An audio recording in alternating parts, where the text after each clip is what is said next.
A heated confrontation in a grocery store takes an unexpected turn, leaving everyone in awe. Don't miss this powerful moment. And make sure to subscribe for more stories that move and inspire. It was an ordinary Saturday afternoon in Jefferson City, Missouri, at one of the busiest grocery stores on Main Street. The checkout lines were alive with the usual hum of weekend chatter, cash registers beeping, shopping carts rolling, and shoppers making casual conversation. Amid the buzz, a tall black man in his early 30s, dressed in a plain white shirt and jeans, stood patiently in line. He held a small basket with just a few items, a loaf of bread, some fruit, and a carton of milk. He seemed relaxed, casually chatting with the young cashier ahead of him. She smiled warmly, laughing at something he'd said about the unpredictable weather that week.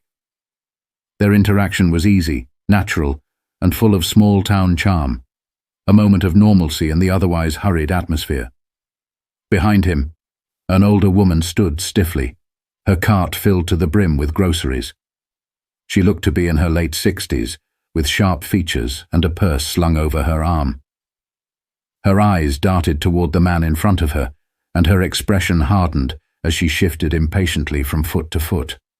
It began with a muttered comment, barely audible over the hum of the store. "Why don't you go back to Africa?" she said, her voice cutting through the chatter like a knife. The cashier froze mid-scan. The conversation between her and the man abruptly stopped. Around them, people in the other lines turned their heads. Conversations fell silent, and the air grew tense. The man didn't react right away. He glanced over his shoulder, his face unreadable. The woman behind him didn't back down. If anything, her jaw tightened as if daring him to respond. A mother a few lines over pulled her child closer to her side, while a young man near the deli counter raised his phone, trying to capture the moment. The room felt heavy with anticipation, as though everyone was holding their breath, waiting to see what would happen next. But instead of the outburst they were expecting, the man turned to her with a calmness that made the silence even more deafening. The tension in the store was almost palpable. The man slowly turned to face the woman, his movements deliberate, as if he were carefully measuring the weight of the moment. His calm demeanor seemed to unsettle her, though she kept her chin raised defiantly.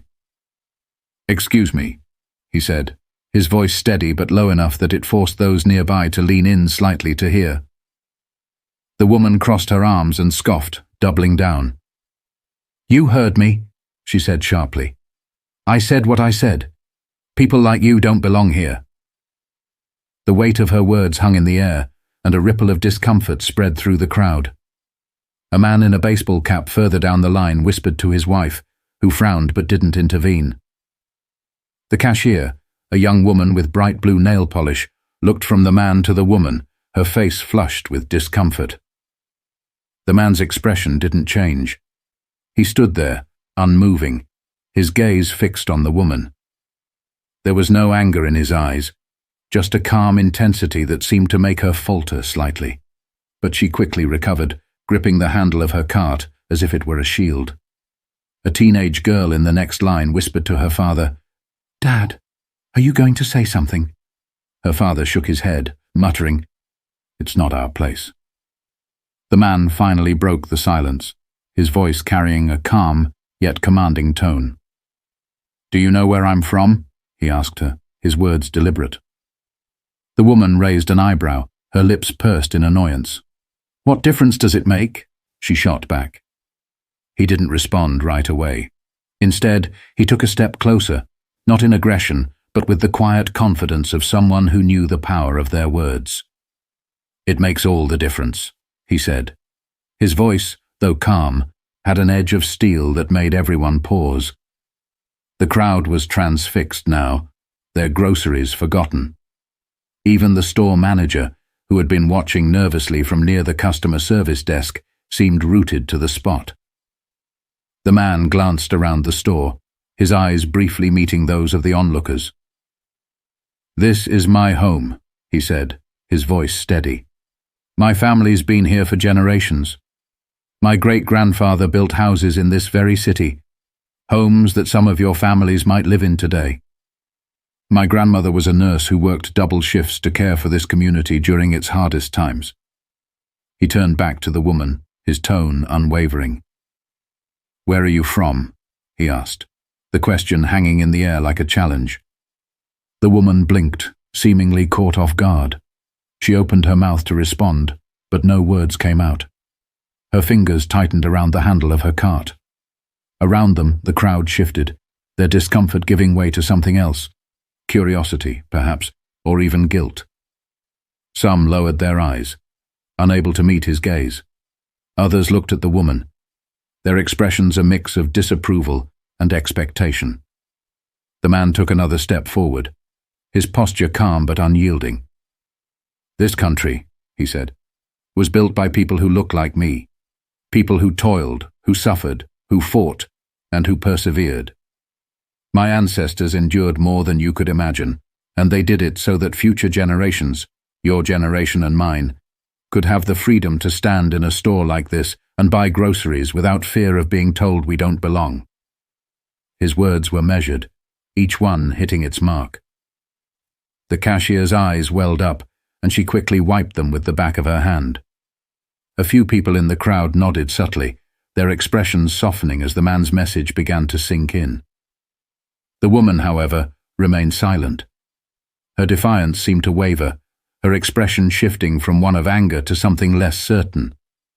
But she didn't speak, her grip on the cart tightening as if it were the only thing anchoring her to the moment.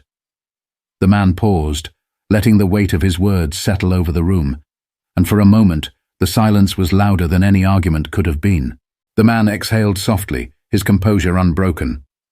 He glanced around the room, briefly making eye contact with the cashier, a woman in a floral blouse near the magazine stand, and the young man with his phone still raised. He then turned back to the older woman, his voice quiet but steady. "You see," he began, "when I hear words like yours, they don't break me. They don't even surprise me anymore. But what they do remind me of is just how much work there is left to do." The woman opened her mouth as if to interrupt, but the man raised a hand slightly, not as a command, but as a signal to let him finish. "You told me to go back to Africa," he said. "Let me tell you about the Africa you seem to think I belong to." He spoke with an intensity that seemed to draw everyone closer, as though they couldn't help but lean in to catch every word. "My ancestors were taken from their homes, their families, their lives, and brought here in chains. They didn't choose this land, but they made it their own. They built the foundation of this country, brick by brick, field by field, generation by generation.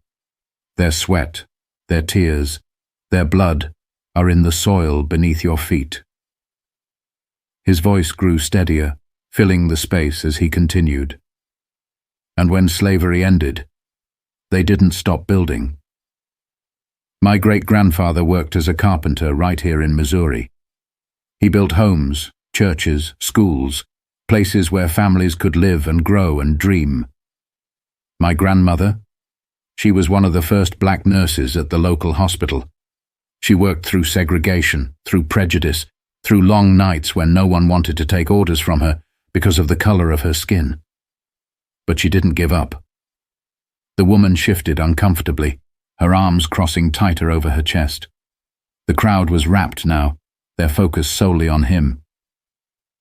"And my father," he continued, his voice softening slightly. "He fought in Vietnam. He served a country that still wouldn't serve him in many restaurants when he came home. But he still believed in the promise of America. He believed in its potential to be better." The older woman's eyes darted to the ground, and her jaw slackened ever so slightly. "And me?" the man said, his tone unwavering. "I was born here. I went to school here. I work here. I've paid my taxes, volunteered in my community, and raised my children to love this country, not because it's perfect, but because it's ours." He gestured around the store, his hand sweeping across the faces of those watching. "This country isn't just yours," he said firmly. "It's ours. It's all of ours. And I'm not going anywhere. I belong here just as much as you do, maybe more, considering how long my family's been fighting for the right to simply exist in peace." A murmur rippled through the crowd, faint but noticeable. A man near the frozen foods aisle folded his arms, nodding in silent agreement. The cashier wiped another tear from her cheek, her hands still resting on the conveyor belt. The older woman's face was flushed now, her initial bravado clearly shaken. But the man wasn't finished. "I'm not telling you this to make you feel bad," he said, his tone softening. "I'm telling you this because you need to understand something.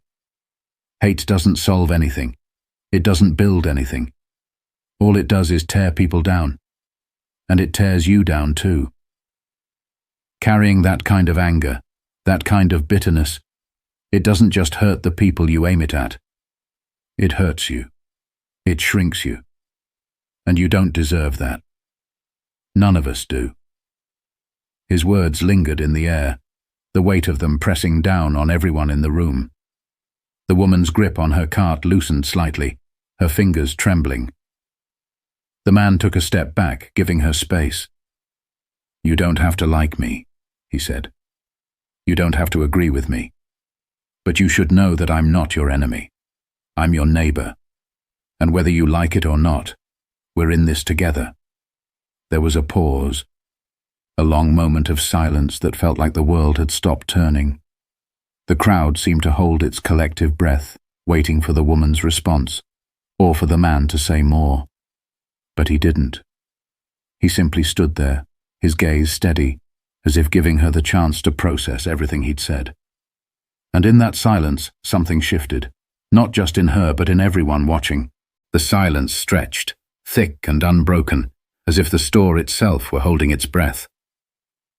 The older woman blinked rapidly, her expression a mix of confusion, defensiveness and, most surprisingly, reflection. Her lips parted slightly, as if to speak, but no words came out. Around them, the onlookers remained transfixed, their gazes darting between the man and the woman. It was clear that the words he had spoken had struck a chord, not just with her, but with everyone in earshot. The cashier, a young woman no older than 22, was the first to break the silence. That was beautiful," she said, her voice trembling with emotion. "Thank you for saying that." She didn't try to hide the tears streaking her cheeks as she looked at the man with genuine gratitude. Others in the store began to murmur among themselves. An older gentleman in a denim jacket clapped his hands together once, a slow, deliberate gesture that seemed to spark a chain reaction. One by one, people in the crowd joined in, their applause hesitant at first but growing stronger with each passing second.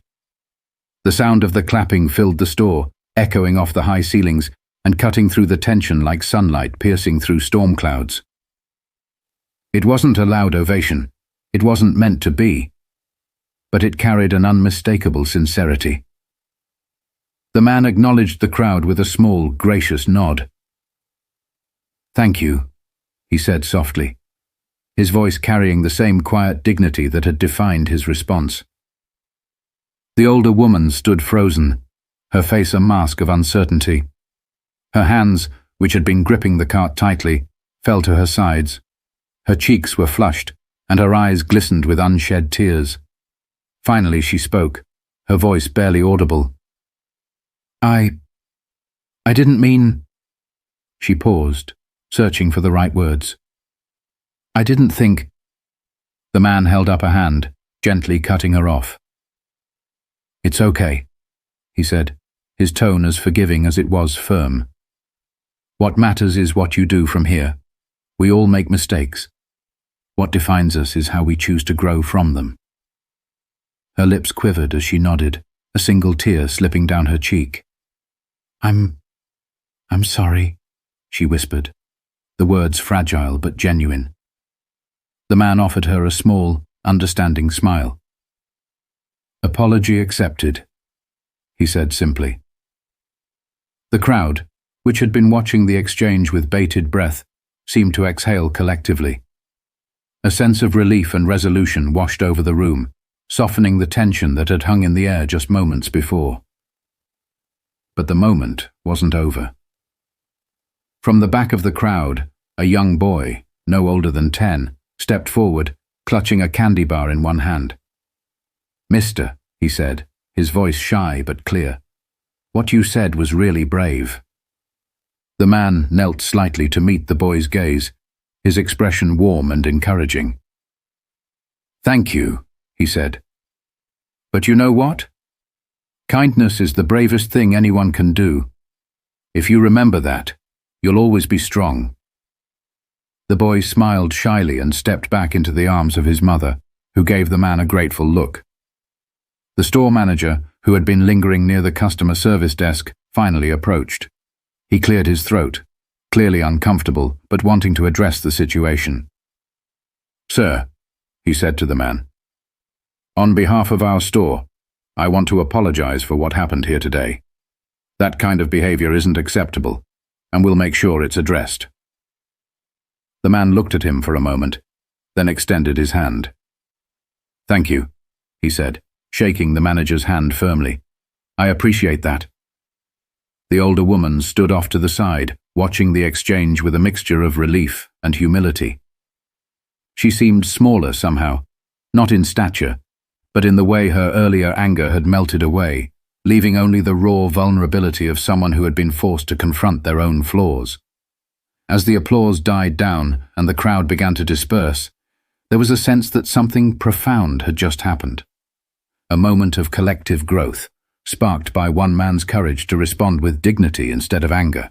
The store gradually returned to its usual rhythm, but the energy in the air was different, quieter, more reflective. Customers picked up their carts and baskets, some still glancing back at the man, as if to carry a part of the moment with them. The older woman, now visibly drained, lingered near the edge of the checkout line. She seemed unsure of what to do next, her gaze flickering between the floor and the man she had confronted. The man, sensing her hesitation, gave her a small nod, an unspoken gesture of closure. As he turned back to the cashier to pay for his groceries, the young woman behind the counter leaned forward slightly. "You know," she said, her voice low but earnest, "I'll never forget what you said today. I think a lot of us won't." The man smiled, though it was tinged with a hint of weariness. "Thank you," he replied. "Sometimes it's not about what you say, but how you say it. People need reminders that we're all connected, whether we like it or not." She nodded, her expression thoughtful. "I think you reminded a lot of people of that today." As the man took his bags and began to walk toward the exit, he paused near the young boy who had spoken earlier. "Hey," he said softly, crouching down to the boy's eye level. "You remember what I told you, right? About kindness being brave?" The boy nodded enthusiastically, his candy bar still clutched tightly in his hand. "I'll remember," he said. The man patted him on the shoulder. "Good. You'll make the world better, just by holding on to that." He straightened up and walked toward the doors, the afternoon sun spilling in through the glass. The automatic doors slid open with a soft whoosh, and he stepped outside, his head held high. Inside, the older woman stood silently by her cart, her expression pensive. She watched the man leave, her own thoughts clearly running deep. Maybe she would carry this moment with her for the rest of her days, a turning point, a lesson learned the hard way. As the store returned to its usual hum of activity, the memory of the exchange lingered like a quiet ripple through the crowd. People resumed their shopping, but their expressions seemed lighter, as if they had all been given a moment to reflect on what had transpired. Sometimes it takes a moment of confrontation to break the cycle of ignorance, a single voice to inspire change. And sometimes all it takes is a reminder of our shared humanity to build a bridge where a wall once stood. If this story resonates with you, don't let it end here. Share this message with others. Take a stand for kindness, dignity, and understanding, because the world becomes better when we choose to face hate with courage and compassion. Make sure to subscribe for more stories that challenge, inspire, and remind us of the power of our shared humanity.